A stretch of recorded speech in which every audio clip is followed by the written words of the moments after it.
So for the deadlift, it's an entire body exercise. It works the whole posterior chain. So that's the entire back of your body, right? The back of your body from your calves all the way up to your trapezius, right? But it's mainly a lower body glute back exercise. So it's going to target a lot of glutes, a lot of legs, a lot of upper back, so trapezius and partly lats. Now, because it's a full body compound lift, it has multiple agonist and antagonist muscles. The agonist muscles in this lift are the glutes, and they extend the hips, so the joint actions are hip extension, right? At the beginning of the lift, when you're first picking up the bar, right? When you're first picking up the bar, so notice how my hips are extending like when I come up, right? So, but that's like midway through the lift, right? That's the second part of the lift. When I'm starting the deadlift, what's happening is because my knees are bent, my quads are in a relaxed antagonist position. So what that means is the quads are one of the main antagonist muscles at the start of the lift. They are probably one of the main antagonist muscles, at least at the start of the lift, for that reason, right? So straight, core engaged, right? Chest up, shoulders back, stand shoulder width apart, with toes pointing outward like this, not straight that way, more like where my fingers are pointing, right? Shoulder width, just like that, right? Hinge back at the hips, neutral spine. So it should be a neutral spine, right? It shouldn't be arched, it shouldn't be sagging, but it shouldn't be rounded either. It shouldn't be rounded, but it shouldn't be arched like that. Engage your core. Should just be like that. So not rounded like that, not sagging and arched like that. It should be like that. So when you get into position, right? Boom, hinge back at the hips, right? Squeeze your upper arms, otherwise known as your humerus, right? Into your knees with your armpits. Take a big belly breath. Extend the hips, right? Hip extension and knee extension. So the quads extend the knees. So therefore, at the top, when you're going through it, right, the quads become the agonist at the top of the lift, right? Because they extend the knees, and that's what you're doing. When you are deadlifting, you are extending the knees. And that's the quad job. The quadriceps job is to extend the knees. So therefore, at this portion of the lift, the agonist is the quads. But at the beginning of the lift, the agonist is the hamstrings, because the knee is bent, right?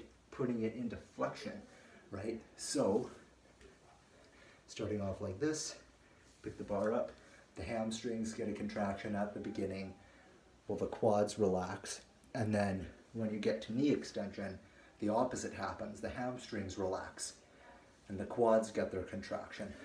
Okay, now, it's also important to note that when you're talking like glutes and hips, so the glutes job is to extend the hips. And so basically when you're deadlifting, like obviously the joint action is hip extension. And so that's going to make the glutes the agonist in that portion of the lift when you're getting that hip extension, right? When you're getting that hip extension, right?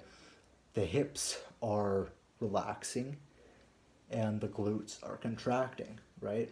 So the hips are also one of the antagonist muscles as well.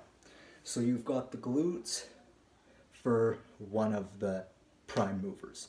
You've got the erectors for one of the prime movers because they help with that contraction, right? The deadlift builds your low back, right? the deadlift is not only a glute builder, it's also a low back exercise, right? It's big on the low back, right?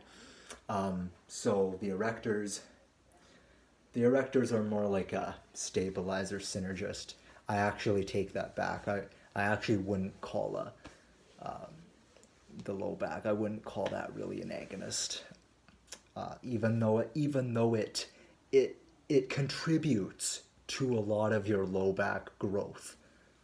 But I wouldn't really say it promotes the majority of the growth onto your low back. I don't think I would say.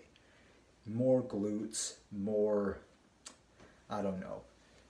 Low back comes after, I would think. And the low back and hamstrings are kind of equal because every muscle is playing its role, right?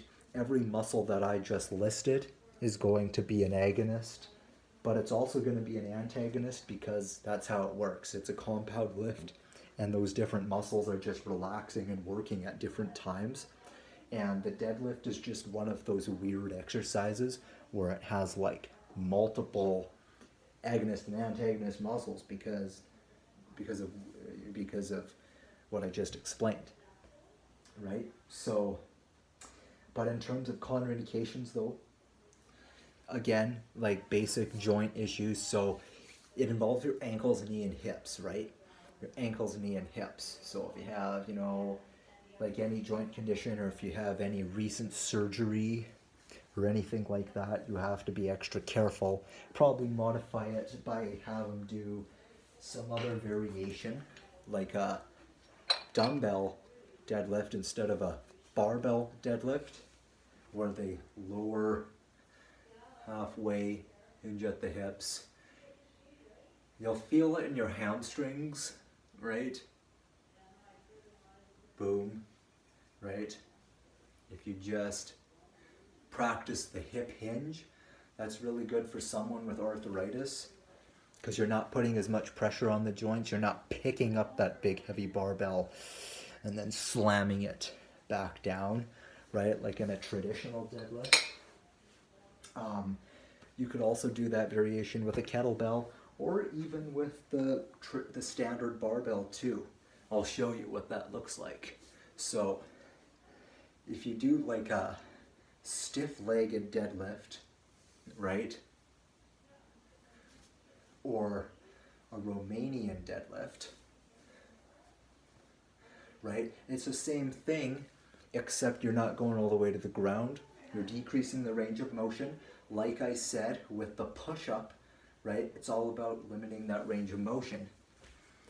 So those are really going to be the basic things to consider, right? And that pretty much covers it for the deadlift.